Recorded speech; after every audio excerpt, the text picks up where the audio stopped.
جب حضور قرب خاص میں گئے اور ان منازل کو طے کر گئے جہاں تک نہ کوئی گیا تھا نہ کوئی پہنچ سکتا تھا، تو اللہ نے اپنے محبوب کو بہت کچھ دیا۔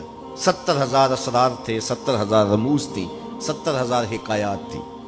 محبوب کی جھولی میں بہت کچھ ڈالا اور ڈال کر کے کہا بما اشرفک یا احمد، اے محبوب یہ تو میں نے خود دیا ہے، اب تو اپنی چاہت بھی بتا، تیری چاہت کیا ہے۔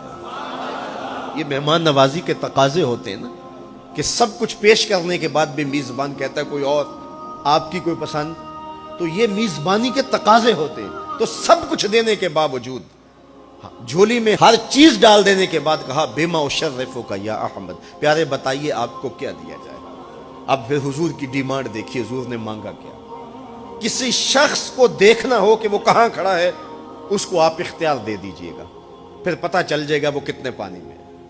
آپ مجھ سے پوچھتے ہیں کہ مانگیے کیا مانگتے ہو، تو میں کہوں مجھے پانی دو تو آپ سمجھیں گے پیاسا ہے، میں کہوں کھانا دو آپ سمجھیں گے بھوکا ہے، میں کہوں گا میرے نام کے نعرے لگاؤ آپ کہیں گے شہرت کا متلاشی ہے، میں کہوں گا اٹھو اور میرے اوپر پیسے لوٹاؤ میں اتنی اچھی تقریر کر رہا ہوں، تو آپ کہیں گے یہ تو بیچارہ غربت کا مارا ہوا ہے، اس کے اندر کی ابھی بھوک گئی نہیں ہے۔ تو کسی شخص کے ظرف کا پتہ لگانا ہو تو اس کو اختیار دے دیجئے مانگ کیا مانگتا ہے۔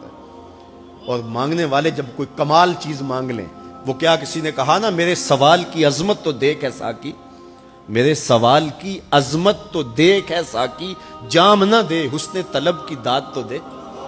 تو کسی کے سوال سے اس کا ظرف کھلتا ہے کہ وہ کہاں کھڑا ہے۔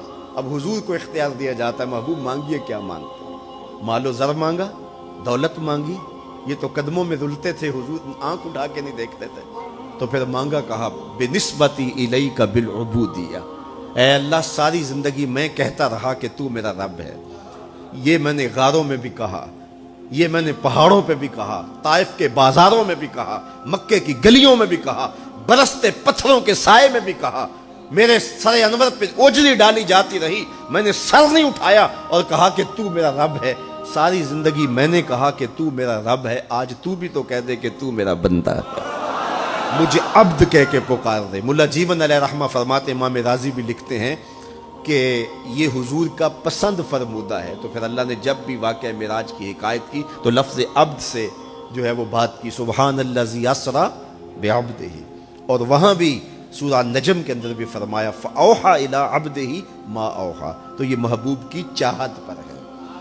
اور پھر عبدیت کا بندے کی طرف سے جو اظہار ہوگا اس کے لیے پھر 50 نمازوں کا تحفہ دے دیا کہ میرے بندے تو پکارتا رہے اور مجھے رب کہہ کے پکارتا رہا، میں تجھے لبیک یا عبدی کہہ کے پکارتا رہا۔ اور وہ 50 نمازیں پھر 5 نمازوں کی صورت کے اندر باقی رہیں۔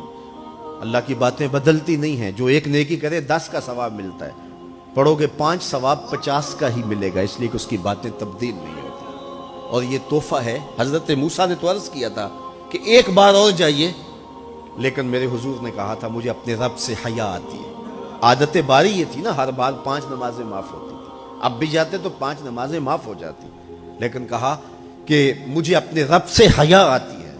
اب امت کو کیا حیا نہیں کرنی چاہیے کہ 5 نمازیں امت کے لیے رہ گئی، ثواب 50 کا ہی ملے گا، اور معراج کا خاص تحفہ لے کر آئے اور کہا کہ الصلاۃ معراج المومنین، یہ مومن کا معراج ہے، میں تو سر عرش پہنچا ہوں لیکن تمہارا معراج کیا ہے، تم سجدے میں سر جھکاؤ، دیکھنا تمہارا مالک تمہیں کتنا قرب دیتا ہے۔ جب کوئی شخص سجدہ ریز ہوتا ہے اس پہ اتنی رحمتیں اترتی ہیں، اگر اسے پتہ چل جائے کہ یہ رحمتیں نازل ہو رہی ہیں وہ سجدے سے ساری نہ اٹھائے۔ تو اس کے حضور بندگی کو بجا لانا یہی بندے کی معراج ہے۔